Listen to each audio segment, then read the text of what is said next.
Nous lisons donc dans Ésaïe 42, verset 18 au verset 25. Sourds, écoutez, aveugles, regardez et voyez. Qui est aveugle, sinon mon serviteur, et sourd comme mon messager que j'envoie? Je reprends cette partie. Qui est aveugle, sinon mon serviteur,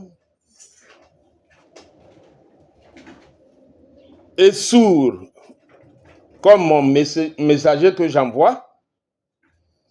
Qui est aveugle comme l'ami de Dieu?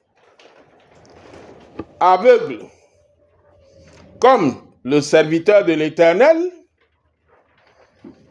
Tu as vu beaucoup de choses, mais tu n'y as point pris garde.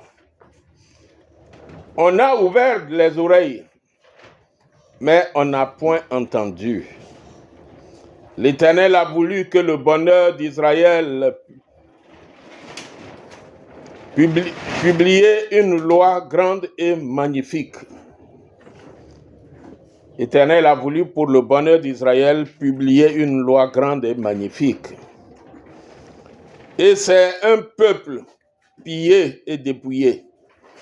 On les a tous enchaînés dans les cavernes, plongés dans des cachots. Ils ont mis au pillage et personne qui les délivre. Dépouillés et personne qui dise restitue. Qui parmi vous prêtera l'oreille à ces choses? Qui voudra s'y rendre attentif et écouter à l'avenir?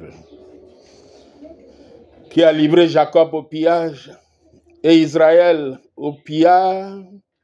N'est-ce pas l'Éternel? Nous avons péché contre lui. Ils n'ont point voulu marcher dans ses voies. Ils n'ont point écouté sa loi. Aussi a-t-il versé sur Israël l'ardeur de sa colère et la violence de la guerre. La guerre l'a embrasé de toutes parts et il n'a point compris. Elle l'a consumé et il n'y a point pris garde. Le passage est long, mais nous nous intéresserons aux deux premiers versets.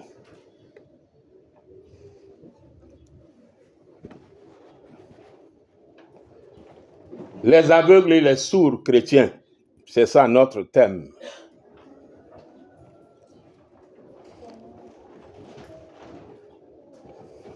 Pourquoi Dieu parle-t-il des aveugles et des sourds? Un aveugle, c'est celui qui ne voit pas.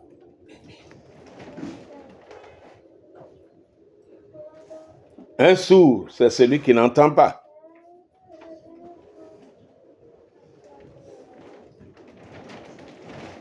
Mais il dit, qui est aveugle? Sinon son serviteur. Et qui est sourd? Comme mon messager que j'envoie. Est-ce qu'il n'y a pas une contradiction dans ça? Quelqu'un qui est sourd, c'est lui qui est le messager que j'envoie.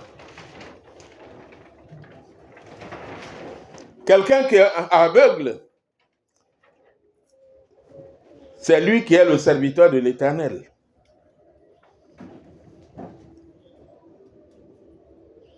C'est comme si Dieu nous disait, vous êtes des chrétiens, vous êtes mes enfants, mais vous êtes des sourds et vous êtes des aveugles.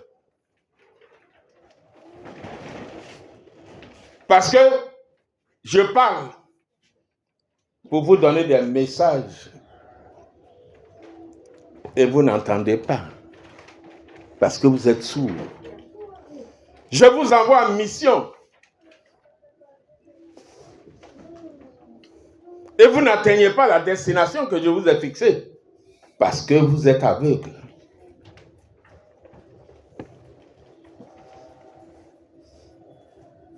Alors, c'est quoi le sourd? C'est quoi l'aveugle chrétien? Pourquoi Dieu ose-t-il dire ça?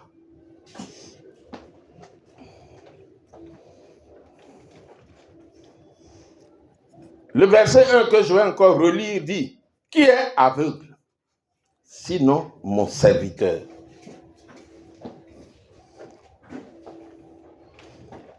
Si je l'exprimais de façon affirmative, je dirais, mon serviteur que j'envoie est aveugle. Et la suite dit, et sourd comme mon messager que j'envoie. Et je prends la forme affirmative. Mon messager que j'envoie est sourd. Alors je l'envoie. Mais comment il va entendre le message que je lui transmets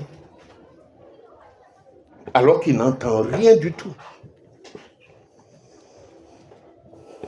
Dieu fait donc un constat terrible. C'est-à-dire que Dieu nous a regardés comme nous sommes. Et puis il dit, voilà des gens. Ils disent qu'ils sont mes enfants. Et que je peux les envoyer. Mais je les envoie. Ils ne voient pas clair pour arriver à la destination. Je leur parle, je leur donne un message. Ils n'entendent pas. Alors qu'ils sont supposés entendre.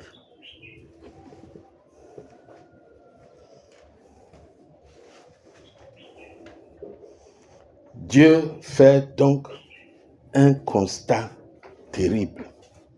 Il nous regarde bien sapé, bien habillé, on vient à l'église, on s'assoit, on lit la Bible, et puis tout ce qui est dit dans la Bible, tout ce qu'on entend dans les messages, ça rentre dans une oreille, ça sort de l'autre. Et c'est le constat malheureux et terrible que Dieu fait. Donc, nous là, on peut se poser la question de savoir, mais on vient à l'église même, c'est pourquoi? On vient chercher quoi?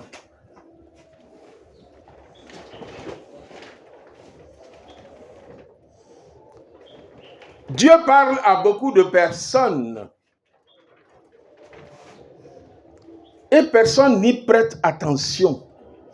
Dieu, il nous souffle des fois des vérités. Il nous donne des messages. Tu veux rentrer, viens. Ok?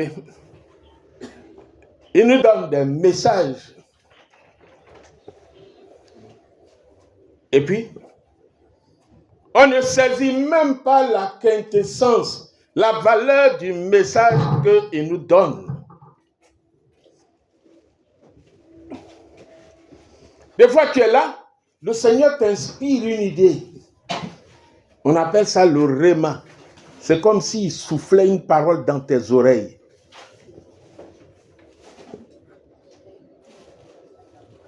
Et puis tu ne fais rien avec. Quelquefois, Dieu bloque ton plan. Tu as prévu de faire une grande chose quelque part, et puis Dieu bloque. Et puis tu te plains. Mais pourquoi Dieu se permet, ne m'a pas permis d'atteindre mon objectif?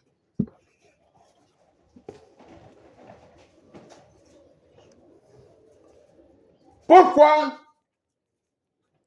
j'ai prévu d'aller au village l'année dernière pour la fête des ignames? Avec ma famille, on a tout prévu. Et le jour où on devait aller, on est monté dans la voiture, on a quitté Riviera, on arrive vers le CHU d'Angré, paf, voiture est tombée en panne. On pouvait blâmer Dieu.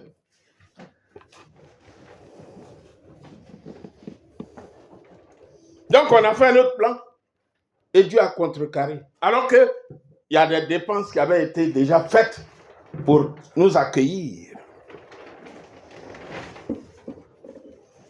Peut-être que Dieu nous avait soufflé qu'il ne faut pas partir. Et puis nous, on a préféré partir. Donc, il nous a parlé parce que nous sommes ses enfants.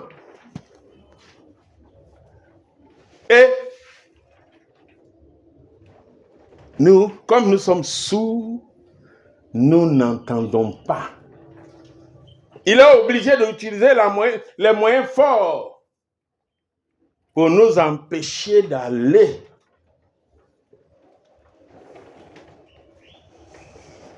Dieu permet donc cette panne de voiture. Mais là, c'est une panne de voiture. Mais des fois, il peut permettre que ce soit une maladie qui arrive à la dernière minute. Tu as tout prévu, tu dois voyager, ou bien tu as tout prévu, tu dois faire telle chose. Et voilà une maladie qui fait que tu ne peux même pas te lever de ton lit. Et tu commences à blâmer Dieu. Mais Dieu, pourquoi tu permets ce genre de choses? Pourquoi ça doit m'arriver? Pourquoi?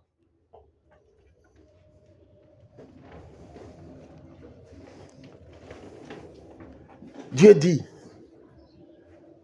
je constate que vous dites que vous êtes mes enfants, mais vous êtes des aveugles. Vous ne voyez rien. Je constate que vous dites que vous êtes mes enfants, mais quand je vous parle, vous n'entendez rien.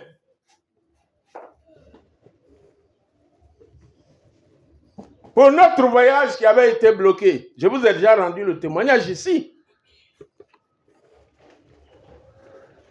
Quand on est retourné à la maison, un serviteur de Dieu a appelé au hasard comme ça, il était du côté de Benjerville, il voulait passer à la maison. Il a appelé ma femme et il lui a dit, ah, tu es là, je veux passer, je suis du côté de Benjerville. Elle lui dit, ah, nous on ne devait pas être là, on devait être au village. Il dit, tu devais être au village, ne partez pas. N'allez pas au village. Et puis il lui a dit de me passer le téléphone. Elle m'a passé le téléphone. Et il me dit, ta femme vient de me dire que vous devez partir au village. N'y allez pas. Parce qu'à 5 km du village, vous allez faire un accident. Et elle allait mourir.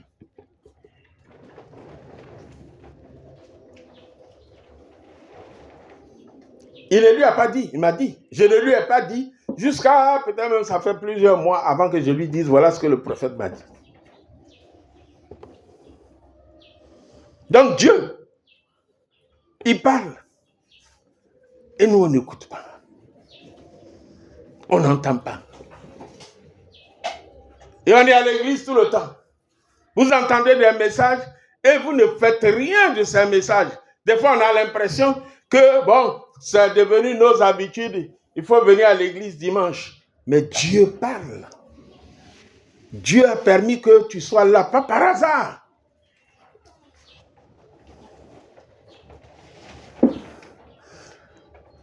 Un ami ou une amie te déçoit. Et tu es fâché jusqu'à... Tu ne veux pas lui pardonner.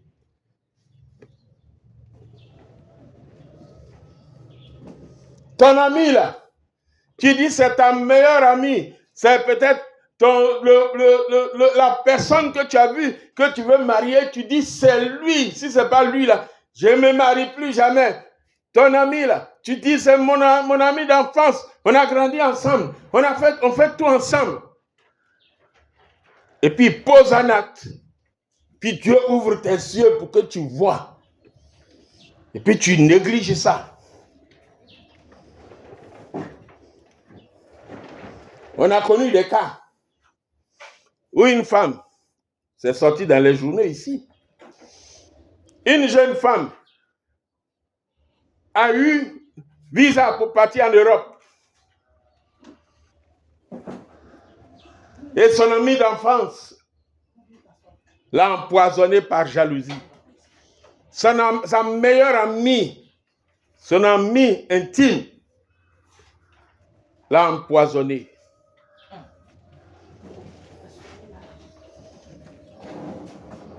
Entre nous.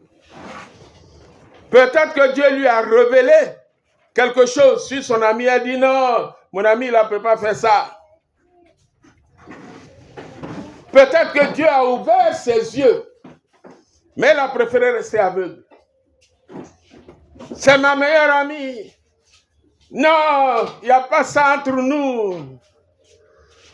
Elle m'aime trop, ou bien je l'aime trop. C'est lui ou c'est... Si ce n'est pas lui, ce n'est pas quelqu'un d'autre.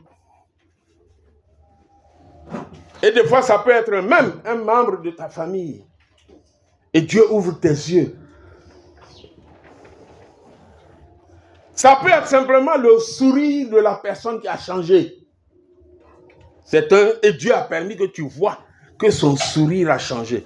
Mais toi, tu dis, oh, c'est peut-être quelque chose qui est de passage. Alors que Dieu te révèle que son cœur a changé vis-à-vis de toi.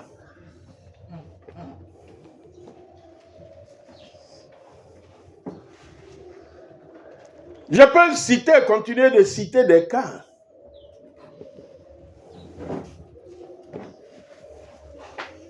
Des cas de jalousie. C'est ton meilleur ami, c'est ton collègue, mais il est devenu jaloux. Et un jour, de sa propre bouche, il dit quelque chose, et puis tu tiques, tu dis, ah, mon ami, il a peut dire quelque chose comme ça. Puis tu commences à réfléchir sur le passé. C'est Dieu qui a permis que ce jour-là, tu ne sois pas aveugle sur ce qui se passe autour de toi. Dieu ouvre tes yeux. Mais tu peux décider de rester aveugle. Ta meilleure amie, ton meilleur ami ne peut pas faire ça.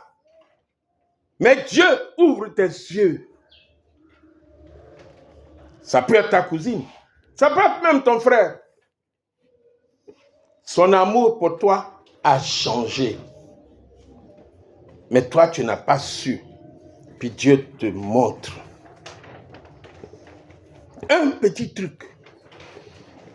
Ou bien il te fait voir dans une vision, dans un rêve, celui-là, en train de te faire du mal, dans le rêve, dans le songe. Dieu nous parle. Et il t'a parlé comme ça. Toi, il faut prendre ça au sérieux. Deuxième point, Dieu nous avertit toujours. Dieu nous avertit toujours. Voici un monsieur, je crois que je vous ai raconté ça ici, qui devait effectuer un voyage, il a acheté son ticket de bus. Et il descend pour aller uriner, il revient, il y a quelqu'un d'autre qui a pris sa place. Et il parle, voilà, le monsieur veut faire palabre.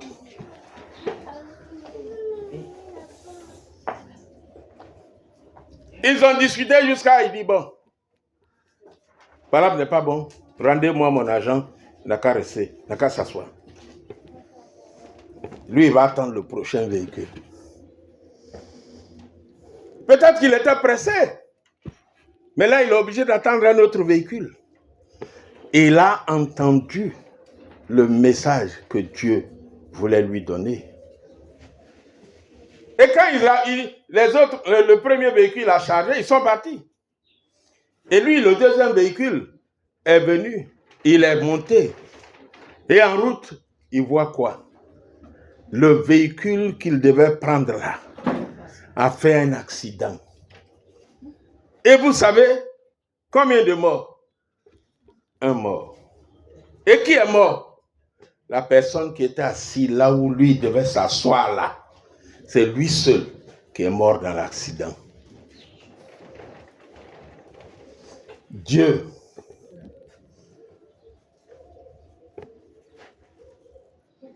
il sait tout. Et il a averti. Il ne faut pas partir.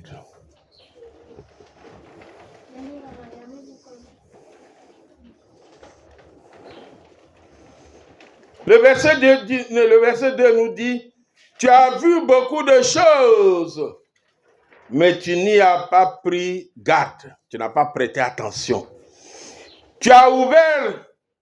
On a ouvert les oreilles, mais on n'a point entendu. Ça veut dire quoi? Ça veut dire que Dieu nous parle. Et il nous a parlé. Et il nous parle tous les jours. Et on ne fait pas attention à ce que Dieu nous dit.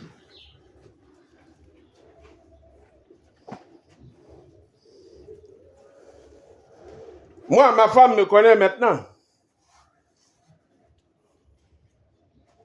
Quand on est en train de faire quelque chose et puis quelqu'un vient se mettre sur mon chemin pour bloquer, ou bien quelque chose vient nous empêcher, je lui dis, Dieu sait.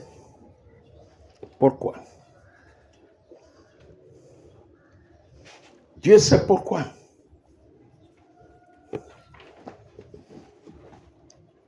Parce qu'il dit dans sa parole que toutes choses concourent au bien de ceux qui aiment Dieu.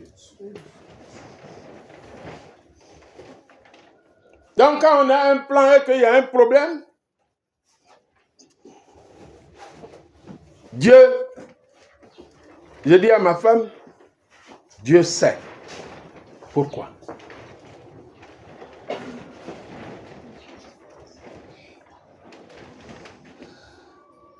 Dieu nous avertit toujours pour que nous changions de direction.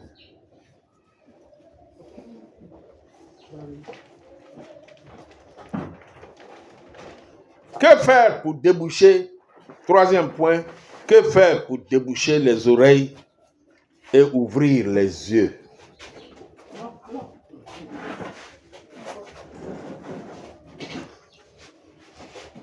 Il faut commencer par reconnaître la grandeur de notre Dieu.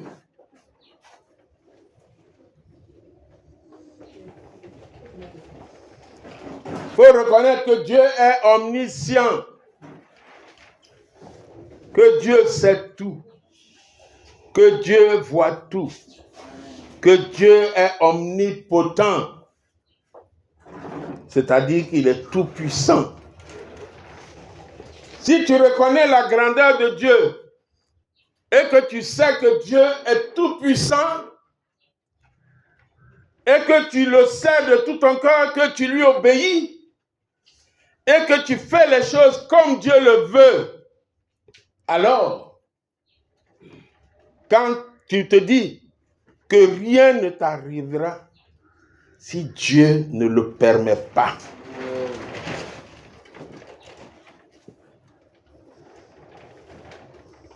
tu es comme un enfant qui marche avec son papa. Et puis il y a un lion qui vient là-bas. L'enfant, il ne réfléchit pas. Il dit, papa, voilà le lion. Papa, je me mets derrière toi. Il faut t'occuper du lion.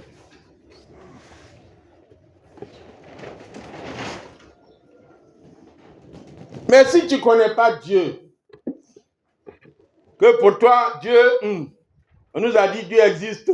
Moi, je ne l'ai jamais vu. Donc, je ne sais pas s'il peut me délivrer, s'il peut faire quelque chose pour moi. Ce qui est sûr, c'est ce qu'on nous a dit. Si c'est comme ça que tu conçois Dieu, quand il y a un problème, tu ne vas pas te rappeler que ton papa Dieu, là, il est omnipuissant, omniscient, omnipotent et qui peut te délivrer. Et que ce qui est en train de venir là, il est au courant. Et il a déjà planifié comment te protéger. Voilà un témoignage que j'ai entendu. Un monsieur qui faisait un voyage, un long voyage à pied. Il n'y avait pas de véhicule en ce moment. Et il est arrivé dans un village. Il ne connaît personne là-bas. Donc, il ne pouvait pas dormir dans la maison de quelqu'un. Donc, il s'est écarté un peu, puis il a déposé ses affaires, il s'est couché.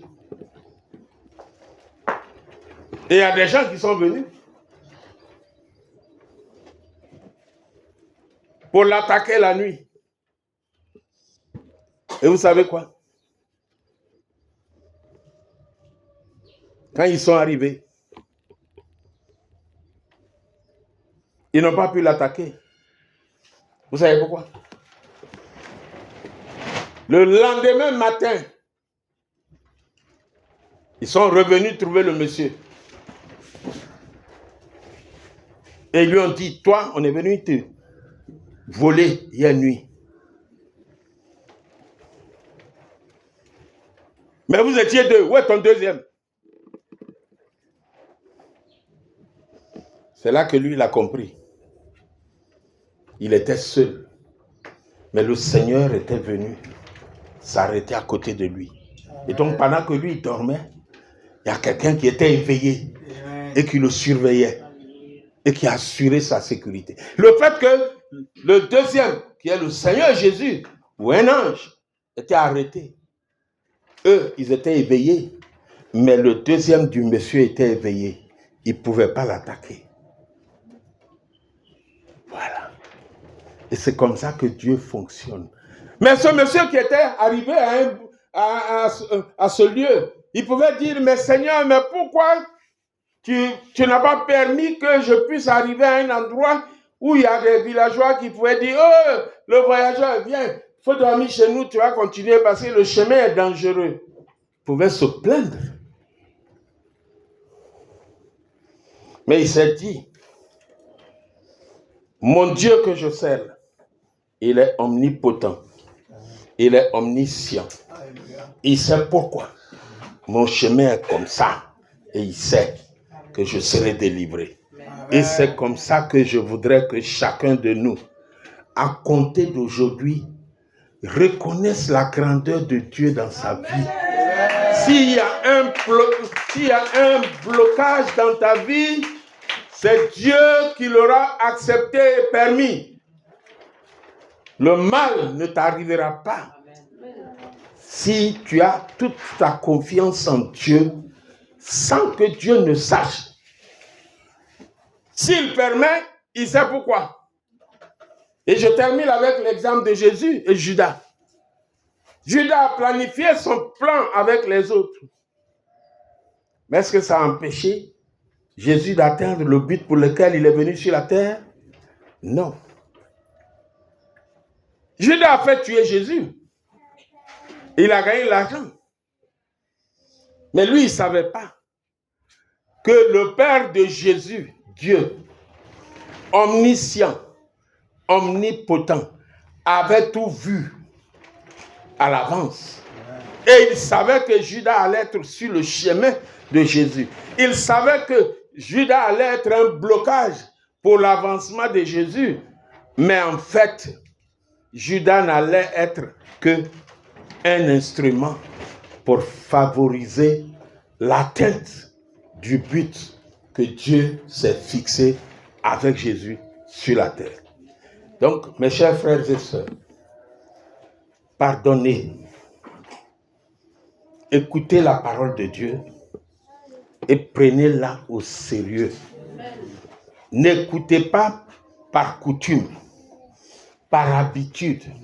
Ne venez pas à l'église et puis ce qu'on dit là, ce sont les pasteurs et les prédicateurs. Ah, eux, ils peuvent. Nous là, on ne peut pas.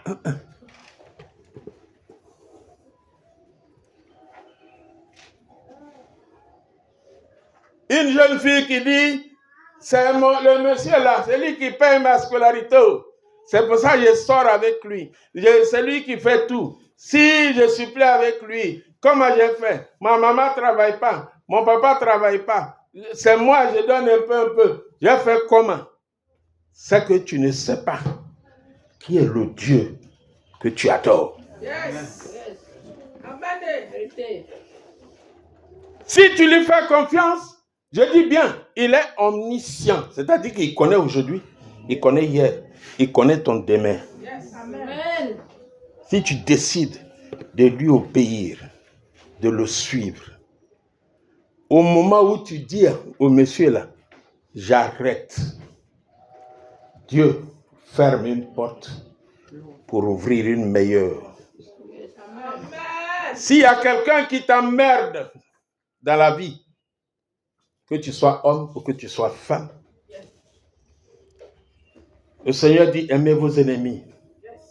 Aujourd'hui, là, si tu rentres chez toi, tu dis, Seigneur, tu bénis ce monsieur qui me met les obstacles. Je ne vais plus me fâcher avec lui. Tu bénis cette dame qui veut m'empêcher de réussir. Je ne veux plus m'occuper de lui. Toi-même, montre-moi la direction que je dois prendre. Peut-être que tu regardais par ici et c'est là-bas que se trouve la personne. Et tu penses que c'est là-bas qu'il y a la solution à ton problème. Le Seigneur te dit aujourd'hui, il faut te retourner comme ça. Amen.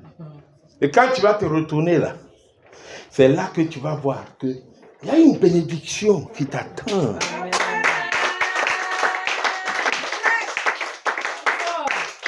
Donc, mes frères et sœurs,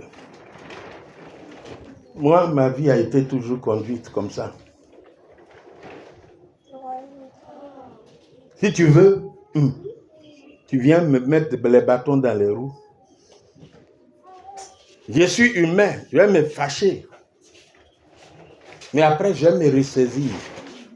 Puis je vais dire à Dieu, toi-même, conduis-moi là où tu sais que ma bénédiction se trouve. Que Dieu nous bénisse.